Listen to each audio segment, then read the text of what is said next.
New ইয়র্কের governors আইল্যান্ডে cycle চালিয়ে চালিয়ে ঘুরলাম। বেশ সুন্দর লাগলো আমার এই জায়গাটা।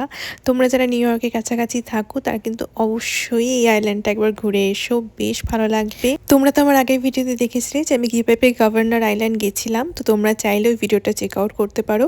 তো আজকের ভিডিওতে থাকছে যে আমি গভর্নরস আইল্যান্ডে গিয়ে কি করলাম। তো চলো আজকের ভিডিওটাকে শুরু করা যাক। আমি একটা বাইক রেন্ট করেছি এখন লিফট অ্যাপ দিয়ে। আমি ভাবছি বাইকে করেই ঘুরবো, মানে বাইক মানে আমাদের যেটা ইন্ডিয়াতে সাইকেল বলে সেটা এখানে বাইক বলে অ্যাকচুয়ালি। সিটটা প্রথমে সিটটা একটু নিচু করে আমার তাহলে সুবিধা হবে।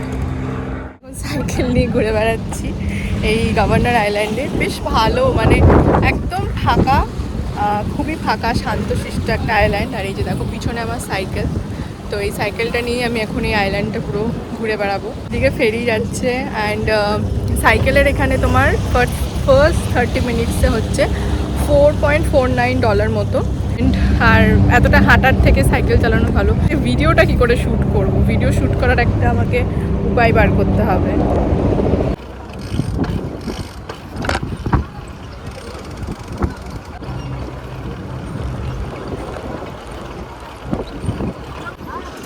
আমি একটা জিনিস খুঁজে পাচ্ছি না, সেটা হচ্ছে কি করে সাইকেলে বেল দিতে হয়।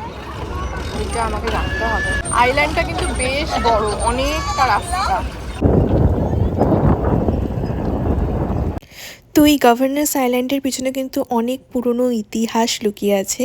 যখন ইউরোপিয়ানরা এখানে আসেননি তার আগে স্থানীয় বাসিন্দারা এই আইল্যান্ডটাকে বলতো নাট আইল্যান্ড। তারপর ব্রিটিশদের আমলে গভর্নর্সদের জন্য এই আইল্যান্ডটি সংরক্ষিত রাখায় এটার নামকরণ করা হয়েছিল দ্য গভর্নরস আইল্যান্ড। আর সবচেয়ে মজার বিষয় হলো এটাই যে এই আইল্যান্ডে কিন্তু কেউ গাড়ি নিয়ে আসতে পারে না। চলো আরেকটু যাওয়া যাক সাইকেল চালিয়ে। তারপরে দেখি একটা কফি নেবো, কলাটা ভীষণ শুকিয়ে গেছে। সো এনিওয়েজ ট্রাইপডটা আমার ফোনে এখন 10% চার্জ, তো ফোনটাকে এখন চার্জ দিয়ে আমি রেখে দেবো ব্যাগে। আর এখন দেখি একটুখানি সেটা নিতে হবে, কোনো একটা ড্রিঙ্ক বা কফি কিছু একটা নিতে হবে ঠান্ডা। গলাটা ভীষণ শুকিয়ে গেছে। সো চলো লেটস গো। ওকে, তো আমি এখন ভাবছি সাইকেলটা ফেরত দিয়ে দিই, কারণ সাইকেলটা না অদ্ভুতভাবে আটকে গেছে। আমি এটাকে আর প্যাডেল করতে পারছি না। আমি তোমাদেরকে দেখাচ্ছি কী হয়েছে কেসটা। ব্যাপারটা কী হয়েছে, এইটা না পিছন দিকে ঘুরছে আর এই স্ট্যান্ডটাকে আমি না তুলতে পারছি। কীভাবে এটা আটকে গেছে, এটাকে কী করতে পার, মানে এটা সামনের দিকে ঘুরছে বাট পিছন দিকে ঘুরছে না। আর স্ট্যান্ডটা এরকম ভেতরে ঢুকে গেছে। সো এটাকে আমি কোনোভাবেই চালাতে পারছি না। আর তো এটাকে এখন আমি রিটার্ন করে দেবো। এই যে দেখো এখানে পার্কিং স্টেশন, তো এখানে আমি এটাকে রিটার্ন করে দেবো এখন। তো আমরা এখন সাইকেলটাকে রিটার্ন করে দিয়েছি। আমি তো রিটার্ন করতেই পারছিলাম না, মানে কী করে পার্ক করতে আমি তো জানি না, মানে প্রথমবারের জন্য করলাম। তো আমাকে একটা ছেলে হেল্প করলো। তো ও একটা এরমভাবে জাস্ট জোরে পুশ করতে হবে, নইলে তোমার রাইডটা এন্ড হবে না। তো আমার তখনও মানে টোটাল আমার এখন $15 মতো কাটলো। তো 52 মিনিটস মতো আমি চালিয়েছি আজকে। দেখো আমি ঘেমে গেছি অলমোস্ট। তো এখন আমি একটু বসবো, তারপরে আস্তে আস্তে যাবো ওইদিকে। ভাবছি যাওয়ার সময় তো একটা সাইকেল নিয়ে যাবো, কারণ অনেকটা রাস্তা এখান থেকে, অনেকটা সাইকেল চালিয়ে আমি চলে এসেছি। তো ওই জন্য আবার যাওয়ার সময় তো ভাবছি একটা সাইকেল নিয়ে যাবো, তারপরে ওখানে গিয়ে ওটা পার্ক করে দেবো। বেশ ভালো কিন্তু এই আইল্যান্ডটা, আমার তো ভালো লাগছে। এখানে আমি জানি যে অনেকেই আসে, গভর্নর আইল্যান্ডটা ইজ ভেরি ফেমাস। বেশ শান্তশিষ্ট, নিউ ইয়র্ক থেকে একটুখানি দূরে, আর বেশ শান্তশিষ্ট আইল্যান্ড, ক্রাউডটা কম আর বেশ বড় আইল্যান্ডটা।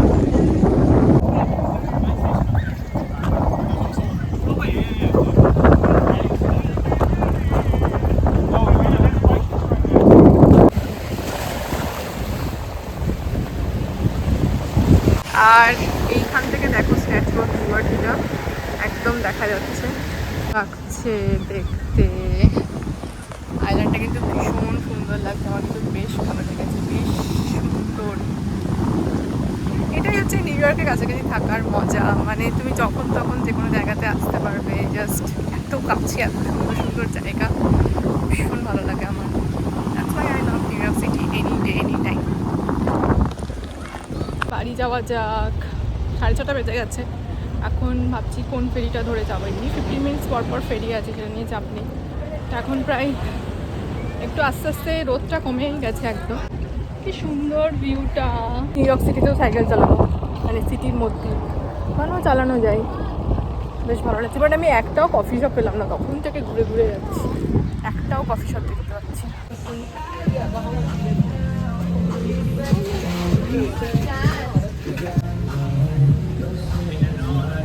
আমি একটা কফি শপ পেয়েছি আর এখানে আমি একটা কফি নেবো। আর প্রচণ্ড গরম লাগছে। আর তারপরে সাইকেলটাও রিটার্ন করতে হবে, 30 মিনিটস অলমোস্ট হতে চলেছে। So that's okay. কি সুন্দর এই জায়গাটা, এত সুন্দর না আইল্যান্ডটা, মানে সত্যি ভীষণ ভালো লাগছে। এটা হেঁটে হেঁটে ঘুরলে তো অনেকটা জায়গা, মানে হেঁটে হেঁটে কভার করা ইজ ভেরি মানে টাফ। সাইকেলে করে ঘুরলে ভীষণ ভালো লাগবে, মানে ভীষণ ভালো লাগবে। দারুণ লাগলো আমার এখানে সাইকেল চালিয়ে, এত নিরিবিলি জায়গায়, মানে অনেকদিন পরে মানে এলাম, বেশ ভালো লাগলো। আর সাইকেল চালালাম তো অনেকদিন পর, বেশ ভালো লাগছে, এক্সারসাইজও হয়ে গেল।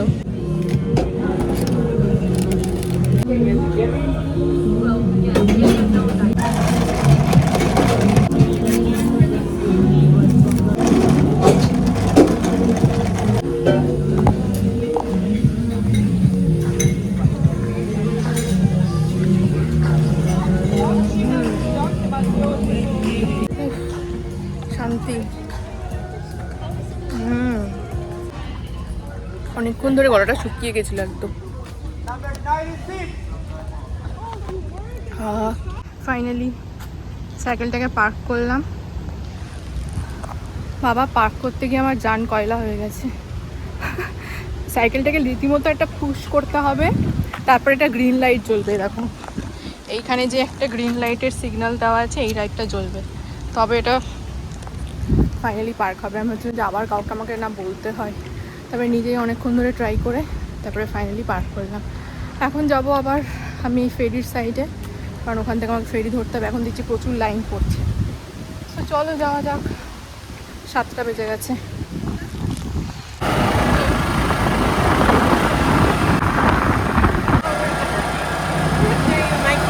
আমরা অ্যাকচুয়ালি রাস্তা হারিয়ে ফেলেছিলাম যে কোনটা দিয়ে যেতে হবে ম্যানহাটনের ফেরি ধরতে। তো ফাইনালি আমাদেরকে এখান থেকে একটা রাইড দিল, তো সেটাতে করে আমাদের পৌঁছে দিয়েছে। এবার আমাদের লাইনে দাঁড়াতে হবে। এখন ফেরি টু ম্যানহাটন অ্যান্ড তারপরে যাবো বাড়ি।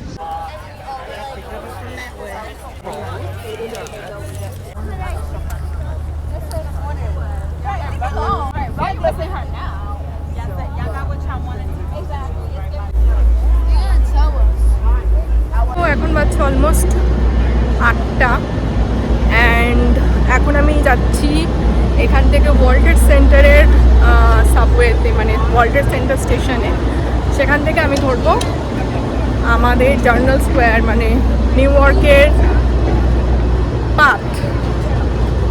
সো চলো যাওয়া যাক, তোমাদেরকে আরেকবার দেখিয়ে দিই ওয়ার্ল্ড ট্রেড সেন্টার।